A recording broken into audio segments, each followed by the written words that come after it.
Sir இப்ப இன்ஃப்ளூயன்சருக்கு என்ன அவசியம்? ஏன்னா இப்ப ஃபேக் இன்ஃப்ளூயன்ஸ் நிறைய பேர் வந்துட்டாங்க.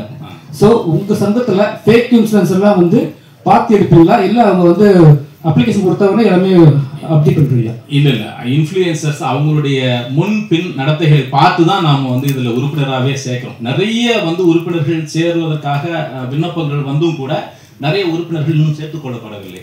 அவர்கள் பற்றிய முழுமையான தகவல்கள் தெரிந்த பிறகுதான் நாங்கள் உறுப்பினர்களாக சேர்த்துக் கொள்கிறோம். அதே போல லட்சக்கணக்கான ஃபாலோவர்ஸ்களை கொண்டிருக்கிற நேர்மையான இன்ஃப்ளூயன்சர்ஸ்களை மட்டுமே எங்களுடைய உறுப்பினர்களாக நாங்கள் சேர்க்கிறோம். எத்தனை லட்சம் சார்? என்னங்க? எத்தனை லட்சம் பேர் வந்து ஃபாலோவர்ஸ்? லட்சம்ங்கிறது நாங்க இன்னும் அது இத்தனை லட்சம் பேர் என்பது நாங்க குறிக்கிறது. சில ஆயிரங்கள் இருந்தாலும் கூட அவர்களுடைய நடவடிக்கைகள் சரியாக இருக்கிற பட்சத்துல நாங்க உறுப்பினர்களா சேர்த்துக்கிறோம். இப்போ இன்ஃப்ளூயன்சர்லாம் நீங்க பாத்தீங்கன்னா நேராவே சண்டை போடுறாங்க சரிங்களா? அப்புறம் வந்து அவங்க முக்கியமான விஷயம் சரி தேவையில்லாத விஷயம் சரி பேசுறாங்க. அதுக்கப்புறம் போலீஸ் ஸ்டேஷன்லாம் கம்ப்ளைண்ட்லாம் போகுது. ஸோ இது மாதிரி நிலைமையெல்லாம் வந்து இன்ஃப்ளூயன்சர் பண்றாங்க. சரி உங்களோட சங்கத்துல இதில் நடந்தா என்ன பண்ணுவீங்க? எங்கள் சங்கத்தினுடைய கட்டுப்பாடுகளை ஏற்றுக்கொள்கிறவர்களை மட்டுமே நாங்கள் உறுப்பினர்களாக ஏற்றுக்கொள்கிறோம். எங்களுக்குன்னு சில சட்டத்திட்டங்கள் இருக்குன்னா அந்த சட்டத்திட்டங்களுக்கு உட்பட்டு அவர்கள் வர வேண்டும். அவர்களுக்கான சட்ட பாதுகாப்பையும் நாங்கள் வழங்குவோம். அதே சமயத்தில் சங்கத்தினுடைய கட்டுப்பாடுகளையும் அவர்கள் ஏற்றுக்கொள்ள வேண்டும் என்கிற நிர்பந்தத்தின் பேரில் தான் இதில் உறுப்பினர்களாகவே நாங்கள் சேர்க்கிறோம். அநாகரிகமான வார்த்தைகள் நிறைய யூஸ் பண்றாங்க சார். அதே மாதிரி சோசியல் மீடியாலையும் சரி எந்த மீடியாலும் சரி அவங்க என்ன பண்றாங்கன்னா அவங்க டான்ஸ் ஆடுறன்னு சொல்லிட்டு ஒரு ஆபாசமான நடனம் பண்றாங்க. ஸோ அவங்களாம் வந்து உங்க சங்கத்தில் இருப்பாங்களா? நிச்சயமா எல்லை மீறிய கட்டுப்பாடுகளை மீறிய அது மாதிரியான உறுப்பினர் அது மாதிரியான நபர்களை நாங்கள் உறுப்பினர்களாக சேர்க்கிறோம். முக்காவாசி சோஷியல் மீடியால இருக்காங்க. என்னங்க? அது அப்படி சொல்ல முடியாது. அது தவறான. பெரும்பாலானவர்கள் மிக நேர்மையான வழியில செயல்பட்டு மிகப்பெரிய வெற்றிகளை வெளிச்சங்களை தங்கள் மீது பாய்ச்சிக் கொள்கிறவர்கள் ஏராளமாக இருக்கிறார்கள். சோசியல் மீடியா இன்ஃப்ளூயன்சர்ஸ் நீங்க அந்த மாதிரி கோணத்துல அடையாளப்படுத்தக்கூடாது. நிறைய அவங்களுடைய திறமைகளை காட்டி டான்ஸ் பண்ணுவாங்க. அதான் இல்ல வாரத்துக்கு ஒரு வாட்டி போலீஸ் ஸ்டேஷன்ல போய் அவங்களே கம்ப்ளைண்ட் அது நிறைய இருக்காங்க. எல்லாத்துலயும் பிளஸும் இருக்கு மைனஸும் இருக்கு. எந்த துறையில வந்து தவறானவர்கள் இல்ல நீங்க சொல்லுங்க. ஒரே ஒரு துறையை காட்டினீங்கன்னா நான் ஒத்துக்கிறேன். இல்ல சினிமால கூட அதுதான் இருக்கு. எல்லா துறையிலும் எந்த துறையும் நம்ம பெயர் குறிப்பிட்டு சொல்ல வேணாம். எல்லா துறையிலேயும் நேர்மறையும் உண்டு எதிர்மறையும் உண்டு. நேர்மறையான நான் உங்களுக்கு கொடுத்திருக்கிற அந்த நோட்ஸ்லயே கொடுத்திருக்கேன். நேர்மறையான சக்திகளை சேர்த்துக்கொண்டு வெற்றி நடை போடுவோம்னு சொல்லியிருக்கேன் சார். எப்பயுமே ஊடகம் அப்படின்னு பாத்தீங்கன்னாலே ஒரு வரைமுறை இருக்கும் சார். ஆமா வரைமுறை. பட் சமூக ஊடகம்ன்றது முன்னால் பேசியவர் போல என்னன்னா அந்த வரைமுறை இல்லாம இருக்கிறது ஒரு பெரிய பிரச்சனையாவே இருக்குது. இன்னைக்கு நிலைமைக்கு பாத்தீங்கன்னா குடும்பத்துல இருக்கவங்க யாருன்னா நிறைய பேர் வந்து சோசியல் மீடியால பாக்குறாங்க. இன்ஃப்ளூயன்சர்ஸோட சிலது புடவை இல்லை சாப்பாடு அந்த மாதிரி. அதே சமயத்துல பேரலா பாத்தீங்கன்னா வந்து அபியூசிவாவும் வருது. இதை வந்து உங்க சங்கம் வந்து அதை தடுப்பதற்கு எல்லாம் முன்னெடுக்க இது ஒரு பிரிவென்டிவ் மெஷர் எடுப்பீங்களா? நிச்சயமா எங்கள் சங்கத்தில் உறுப்பினராக சில ஒழுக்க விதிகளை கடைபிடிக்க வேண்டும் என்கிற சட்டத்திட்டங்களின் பேரில் தான் சேர்க்கப்படுகிறார்கள். அப்படிதான் நம்ம வந்து இந்த சங்கத்தினுடைய உறுப்பினர்களாக சேர்கிறவர்கள் எல்லாம் இந்த குறிப்பிட்ட சட்டத்திட்டங்களுக்கு உட்பட்டு செயல்பட வேண்டும் என்கிற கட்டுப்பாடுகளுக்குள் தான் வர்றாங்க. அப்புறமா இன்னொன்று பார்த்தீங்கன்னா சில திரைப்படங்களுக்கு பார்த்தீங்கன்னா சோசியல் மீடியா இன்ஃப்ளூயன்சர்ஸை யூஸ் பண்ணுறாங்க சார். அந்த சோசியல் மீடியா இன்ஃப்ளூயன்சர்ஸ்னால அது அவங்களோட தொழில், அதை நான் தப்பு சொல்லலை சார். பட் அது வந்து எந்த அளவுக்கு அந்த படத்துக்கு வந்து ஊக்குவிக்குன்றது தான் தெரியல. அதே சமயத்தில் ஒரே நிமிஷம் சார் நான் கம்ப்ளீட் பண்ணேன். அதே சமயத்தில் ப்ரொடியூசர்ஸ்க்கு எந்த அளவுக்கு வந்து அது வந்து யூஸ்ஃபுல்லாக இருக்கணும்னு தெரியல. ஏன்னா ஒருத்தர் வந்து அந்த இன்ஃப்ளூயன்சரை வந்து ஹையர் பண்ணுறீங்க நீங்கள், அவங்க ஏதோ ஒரு அமௌண்ட்டை கொடுத்துட்டு வராங்க. இப்போ சமீபத்தில் பார்த்தீங்கன்னா மர்மர்னு ஒரு படம் வந்துச்சு சார், நான் பேரை வச்சே சொல்கிறேன். அந்த படத்துக்கு வந்து சோஷியல் மீடியா இன்ஃப்ளூயன்சர் அவ்வளோ பேசினாங்க. ஆனால் படம் ஓடிச்சு. அந்த சோஷியல் மீடியா இன்ஃப்ளூயன்சர்ஸ் பண்ண ஒரு 2-3 நாள் வெளியில் வந்துட்டு அந்த படத்தை திட்டி பேசணும்னா நிறைய பேர் இருக்கிறாங்கன்னும் போது அப்போ நீங்கள் ஆடியன்ஸ் வந்து காசு கொடுத்துட்டு உள்ள வராங்க படம் பார்க்கறதுக்கு, புரியுதுங்களா? அவங்கள வந்து நீங்கள் வந்து இந்த மாதிரி ஒரு நீங்கன்னா இந்த சோஷியல் மீடியா இன்ஃப்ளூயன்சர்ஸை யூட்டிலைஸ் பண்ணுறவங்க வந்து ஒரு தவறான பாதையில் எடுத்து போய் அவங்க ஏமாற்ற மாதிரி இருக்குது அப்படின்றது தான் என்னோட கண்ணோட்டம் சார். இல்லை இப்போ பார்த்தீங்கன்னா நான் எந்த குறிப்பிட்ட படத்தை பற்றி இங்கே பேச வேணாம். ஏன்னா அதை பற்றி எனக்கு எந்த தகவலும் தெரியாது அப்படிங்கிறதுனால. இப்போ இன்னைக்கு நிறைய பாடல்கள் மிகப்பெரிய வெற்றி அடைவதற்கு காரணம் பார்த்தீங்கன்னா இன்ஃப்ளூயன்சர்ஸ் போடுற அந்த ரீல்ஸ் வந்து மிகப்பெரிய வெற்றியை பெறுவதை பார்த்துருக்கேன். என்னுடைய சமீப பாடல்கள்லாம் மிகப்பெரிய உச்சத்தை தொட்டதற்கு இன்ஸ்டா ரீல்ஸில் அவங்க போடுற நடனங்கள்லாம் மிகப்பெரிய காரணமாக இருந்திருப்பதை நான் பார்க்கிறேன். இப்போ தொடக்க விழா வந்து வந்த மோகன்ராஜா அவர்கள், இயக்குனர் மோகன்ராஜா அவர்கள் ஒன்று சொன்னார். இன்ஸ்டா ரீல் போடுற இந்த சோஷியல் மீடியா இன்ஃப்ளூயன்சர் தான் எங்களுடைய திறமைக்கான உரைக்கல் என்று சொன்னார். என்னன்னா நீங்க போடுற அந்த இன்ஸ்டா ரீலை பார்த்து நீங்க சொல்ற அந்த விமர்சனங்களை பார்த்து எங்களை நாங்கள் இன்னும் நெறிப்படுத்திக் கொள்கிறோம் அப்படின்னு சொல்ற அளவுக்கு நிறைய திரைத்துறை பிரபலங்களுக்கே உதவுகிற வகையில் சோஷியல் மீடியா இன்ஃப்ளூயன்சர்ஸ் நிறைய பேர் இருக்காங்க. யாரோ ஓரிருவரை வைத்துக்கொண்டு நாம அதை பற்றி கணக்கிட வேண்டாம். மிகச்சரியாக இப்போ நாம் ஏன்னா யூடியூபர்ஸ் சோஷியல் மீடியா இன்ஃப்ளூயன்சர்ஸ் தானே. நம்ம யூடியூப்ல என்ன எல்லாம் தவறான விஷயங்களாக வருது, எத்தனை நேர்மறையான விஷயங்கள். இன்னைக்கு வந்து சோஷியல் மீடியா என்கிற ஜனநாயக வடிவத்தின் மூலமாக எத்தகைய பெரும் மாற்றங்களை நிகழ்த்த முடிகிறது. ஒரு காலத்தை இன்னென்ன மாதிரியான அதிபர்கள் இருந்தால் தான் இதை செய்ய முடியும் என்கிற சூழல் இருக்கிற போது இன்னைக்கு எளிய மக்கள் தங்களிடத்தில் இருக்கிற திறமையை வைத்து ஒரு சுயாதீன மீடியாக்களாக மாறி மிகப்பெரிய வெற்றிகளை செய்து கொண்டிருக்கிறார்கள்.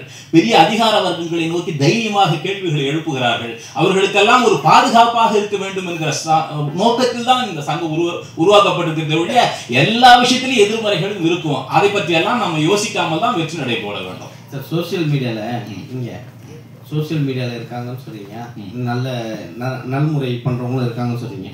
சப்போஸ் எதிர்மறை இருக்கிறவங்களும் வந்து ஜாயின் பண்ணணும்னு சொன்னாங்கன்னா அந்த வீடியோஸ்லாம் டெலிட் பண்ண சொல்லுவீங்களா? எதிர்மறை இருக்கிறவங்கள நாங்கள் சேர்த்துக்கவே மாட்டோம். அவங்களை எதுக்கு நாம் நிர்பந்தப்படுத்தணும்? அவங்கள நாங்கள் வந்து சேர்த்துக் கொள்ளவே மாட்டோம். எங்களுடைய சட்டத்திட்டங்களுக்கு கட்டுப்பட்டவர்களை மட்டுமே நாங்கள் உள்ளே அனுமதிப்போம். அதே போல இன்ஃப்ளூயன்சருக்கு வந்து மில்லியன் கணக்கில் இருக்கு. இப்போ நான் உள்ள வரேன்னு வச்சுங்களேன், நீங்க தான் காசு நிர்ணயம் பண்ணுவீங்க. இப்போ தனியா இருக்கிற எனக்கு என்னுடைய காசு எனக்கு தெரியும். எனக்கு வேணும்னா நான் 1 லட்சம் கூட கேட்பேன். இப்போ உங்க கூட வந்தனா இது அவங்களுக்கான ஊதியத்தை நிர்ணயிக்கிற சங்கம்லாம் கிடையாது. இந்த சங்கம் வந்து அவர்களுக்கான ஒரு பாதுகாப்பு சங்கம். அவர்களுடைய சக்திகளை நேர்மறையில் திரட்டி அடுத்தடுத்த கட்டங்களை நோக்கி செலுத்துவதற்கான ஒரு சங்கம் தான் ஒழிய நீங்க இவ்வளவுதான் வாங்கணும் அவ்வளவுதான் வாங்கணும்னு அவங்களுக்கு ஊதிய கட்டுப்பாடை எல்லாம் விதிக்கிற சங்கம் இது அல்ல. அதே போல இன்ஃப்ளூயன்ஸ் பார்த்தீங்கன்னா நிறைய பேர் சோஷியல் மீடியால லைஃபை காலி பண்ணிட்டு ஓடி இருக்காங்க.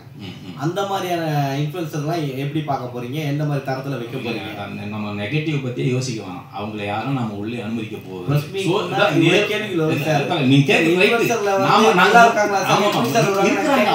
அவர்கள் நம்முடைய தரப்பு அல்ல.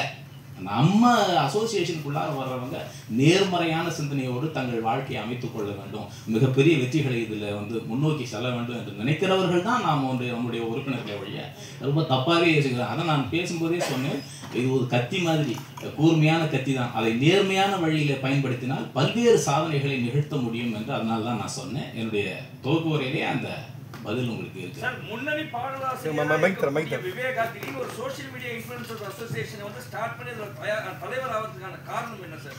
இது வந்து என்னுடைய நண்பர்கள்லாம் கேட்டாங்க. இது ஏறக்குறைய பார்த்தீங்கன்னா 2 வருஷத்துக்கு முன்னாடி இருந்தே நண்பர்கள் வந்து என்னை வலியுறுத்திட்டு வந்தாங்க. இந்த சோஷியல் மீடியாவுக்கான ஒரு இது பண்ணி நீங்கள் தலைவராக இருந்திருக்கணும். நானும் வெகு நீண்ட யோசனைக்கு பிறகு என்னுடைய நண்பர்களுடைய அறிவுரைகளை எல்லாம் ஏற்றுக்கொண்டு இது மிகச்சரியாக ஒன்றாக இருக்கும். எதிர்காலத்தில் சோஷியல் மீடியா என்பது மிகப்பெரிய பங்கை வகிக்கப் போகிறது. ஏன்னா இது வந்து டிஜிட்டல் யுகம். இன்னும் அது அடுத்தடுத்து பார்த்தீங்கன்னா சோஷியல் மீடியாவுக்கான பங்கு இந்த சமூகத்தில் மிகப்பெரிய அளவுக்கு இருக்கும்ங்கிற வகையில் இதனுடைய தலைவராக இருந்து நாம் அதை செயல்படுத்துவதன் மூலமான ஒரு கட்டுக்கோப்பான ஒரு பெரும் சக்தியாக இதை மாற்ற முடியும் என்கிற எண்ணத்தில் தான் இதை நான் ஏற்றுக்கொண்டு செயல்படுத்துகிறேன். சார், ஜாயின் பண்ணுறதுக்கு எவ்வளோ சார் பேமெண்ட்? இதெல்லாம் வந்து இது வரைக்கும் ஃபீஸ்லாம் எதுவும் நிர்ணயிக்கல. பிற்காலத்தில் எப்படிங்கிறது பற்றி தெரியும். அங்கே வந்து ஃபீஸ் வரும் இல்லை, அப்படியே சொல்ல முடியாது. இது வரைக்கும் யாரிடத்திலேயும் ஒரு பைசா கூட பெற்றுக்கொண்டு அவர்களை உறுப்பினர்களாக சேர்க்கவில்லை. சார், ஒரு சிலர் மட்டுமே வந்து அரசாங்கத்தை சார்ந்தும் சரி அரசாங்கம் இல்லாததும் சரி அவங்க வந்து நல்ல கருத்து போடுறாங்க, அரசாங்கம் செய்யற குற்றங்களையும் குறைகளையும் சொல்லி காட்டுறாங்க. ஸோ உங்க சங்கத்துல சேர்ந்தா உங்க சங்கத்துக்கு வந்து நெருக்கடி வரும், ஏன்னா மேலிட்டு நெருக்கடி வரும். அப்ப என்ன பண்ணுவீங்க? இல்ல, அவங்களுடைய தனிப்பட்ட பிரச்சனை, அவங்களுக்கு ஒரு அரசியல் பார்வை சார். இப்போ உங்க சங்கத்துல ஜாயின் பண்ணிட்ட பாருங்க, சரிங்களா, உங்க சங்கத்துல இருக்கிற இந்த போட்டிருக்காங்க, அது எடுக்க சொல்லுன்னு சொன்னா உங்களால முடியுமா?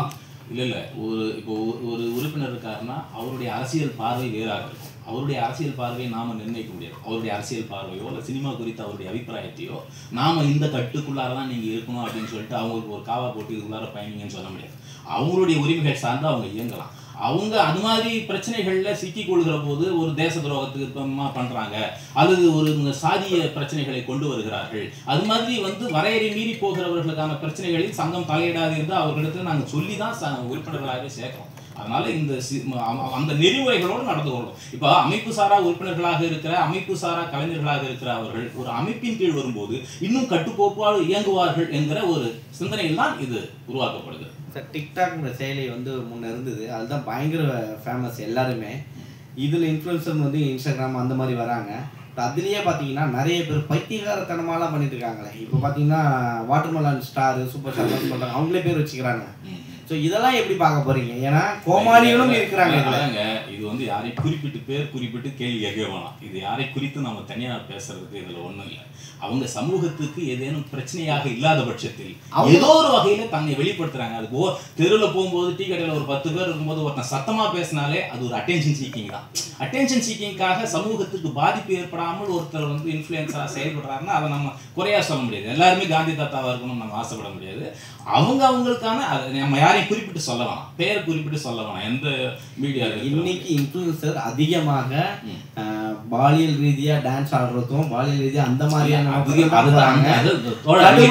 கடுமையான வாயில வரக்கூடியாத வார்த்தைகளை அவங்க சொல்லி வந்திருக்கிறாங்க. நிறைய பேர் இப்போ சினிமா அது மாதிரியான ஆட்களை நாங்கள் அனுமதிக்க மாட்டோம். அப்படி யாரும் தப்பி தவறி உள்ள வந்தாங்கன்னா அவங்களை வந்து நீக்கி விடுவோம்.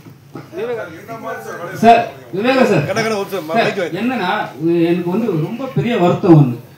இப்போ நீங்க சொன்ன மேடையில் சொன்னீங்க, இவங்களால தான் நான் இந்த எங்களோட பாட்டெல்லாம் வந்து வெளியே தெரியுது நீங்க சொன்னீங்க. ஆனால் நாங்கள் விவேகா சாரை வந்து ரொம்ப காலமாக பார்த்துன்னு இருக்கோம். அவரோட பேரு புகழ் எப்படி இருக்குது அதே இருங்க, அதே வந்து விவேகா சார் யார் யாருக்கும் பாட்டு எழுதியிருக்காங்க, யார் யாருக்கும் ஆக்டர்ஸ் எல்லாம் பண்ணியிருக்காங்க. நீங்களே இப்படி சொல்லும் போது உங்க கூட ஜாயின் பண்ணி டிராவல் பண்றவங்களா என்ன யோசிப்பாங்க? ஏன்னா நீங்களே வந்து சோஷியல் மீடியா முக்கியம் சொல்றீங்க. ஏன்னா நாங்கெல்லாம் உங்களை பார்த்து உங்க எழுத்தெல்லாம் பார்த்து வந்தவங்க. இப்போ நீங்களே வந்து சோஷியல் மீடியாவுக்கு வந்து ஆதரவு தருங்க, தப்பு கிடையாது. ஆனா நீங்க அவங்க தான் முக்கியம் சொல்றது வந்து பெரிய தப்பா இருக்கு எனக்கு தோணுது. அவங்க தான் முக்கியம். நீங்க இப்ப சொன்னீங்க சார், அவங்களால தான் நடக்குதுன்னு. சரி இருக்கட்டும். என்னன்னா எந்த ஒரு புது டெக்னாலஜி தொழில்நுட்பம் உங்க மேல உங்க நம்பிக்கை இல்லாம ஆயிடுச்சா? ஆமா, அதான் சொல்லுங்க. எந்த ஒரு டெக்னாலஜி வந்தாலும் அதை நாம வந்து நேர்மறையான முறையில பயன்படுத்திக்க வேணும். அப்போ வந்து இப்போ ஒரு படம் நம்ம தயாரிக்கிறோம்னா அது வந்து இன்ஃப்ளூயன்சர்ஸ்களை அதுக்கு நேர்மையான முறையில் பயன்படுத்திக்கிட்டு பெரிய பெரிய வெற்றி பெறுகிறவர்கள் நாம பார்க்குறோம். என்ன சொல்ல வரனா, இன்னைக்கு இருக்கிற தொழில்நுட்ப யுகத்தில் ஒரு காலத்துல வந்து இன்னென்ன மீடியாக்கள் மூலமா தான் அந்த பாட்டு வெற்றி அடையணும் வந்தது. இன்னைக்கு வந்து சோசியல் மீடியா ஒரு பெரும் பங்கை வகிக்கிறதுங்கிறது உண்மையா இல்லையா? நீங்க ஒப்புக்கிறீங்களா இல்லையா? சார் பெரும் பங்கு இருக்கு சார். ஆனா அதுலயே வந்து ஆபாச நடனம் தான். இல்ல அதை நாங்க ஆபாச நடனம் இல்ல சார், அதனால தான் சார் பாட்டே வந்து ஹிட் ஆகுது. நீங்க பாத்துட்டீங்க. நீங்க ஒரு நிமிஷம் சார், நீங்க பாத்து தனுஷ் பாட்டு ஒண்ணு சார், அவங்க தங்கச்சி பாட்டு சார். அதை வந்து எப்படி மாத்தினாங்கன்னா ஒரு ஹஸ்பண்ட் ஒய்ஃப்க்குள்ள லவர்ஸ்க்குள்ள பாட்டை மாத்தினாங்க. தவறான பக்கத்தை நீங்க தொடாதீர்கள். அவர்கள் அதுதான் ட்ரெண்ட் ஆச்சு. ரைட், அது வேற. அதை நாம சொல்லல. இப்ப நேர்மையான முறையில நிறைய பாடல்கள் வெற்றியடைதா இல்லையா? நிறைய நடனம் விடுறாங்களா இல்லையா? கணவன் மனைவி சேர்ந்து ஒரு நல்ல டூயட் நடனம் விடுறாங்க. கணவன் மனைவி சேர்ந்து சமூக விழிப்புணர்வு செய்திகளை கொண்டு வர்றாங்க. அது மாதிரி நிறைய ஒரு 2-3 டிரைவர்ஸ் நம்ம உறுப்பினர்கள்லாம் அது மாதிரி வந்து அந்த ஓட்டுநர்கள் 2 பேருமே ஓட்டுநர்கள். அது மாதிரி பெண்கள் வந்து இது மாதிரி ஓட்டுநர்களாக கூட செயல்பட முடியும் அப்படிங்கறத அவங்க செய்யறாங்க. அது நிறைய பாசிட்டிவான விஷயங்களை செய்யறவங்களுக்கு தான் நாம வழிய தவறாக செய்யறவர்கள் தரப்புல நம்ம இல்ல. சார் என்ன மாதிரி வேலை கொடுப்பாங்க சார் உங்களுக்கு வந்துட்டு? என்ன சார் எந்த மாதிரி வேலை வாய்ப்பு கொடுக்க போறீங்க சார் உங்களுக்கு வந்துட்டு? பணி வாய்ப்புகள் அப்படின்னா அவங்களுக்கு ஒரு பயிற்சி முகாம்கள் ஏற்பாடு செய்யப்படும். இப்போ வந்து கிராமப்புறங்கள்ல இருந்து வந்து இன்னும் தெளிவில்லாமல் இருக்கிறவர்களுக்கு அவர்களுக்கு என்னென்ன வகையில வந்து இந்த சோசியல் மீடியாவை நல்ல முறையில பயன்படுத்த முடியும் என்பதற்காக தொழில்நுட்ப ஆலோசனைகள்லாம் தரணும். தெரியுங்க, அது இப்போ பெனிஃபிட் அவங்களுடைய இதுக்கு ஏற்ற மாதிரி கிடைக்கும். சார் காசில பார்த்தேன்னு சொன்னீங்க, ஒரு பொண்ணு பாசிமணி வித்த வந்து கார்ல வந்தான்னு சொன்னீங்க. காசில ஒரு பொண்ணு வந்து பாசிமணி வித்தாங்கன்னு சொல்லி அவங்க வந்து இன்ஃப்ளூயன்சர் இதுல வந்தாங்க. அவங்க இன்ஃப்ளூயன்சர்னு சொல்லுங்க.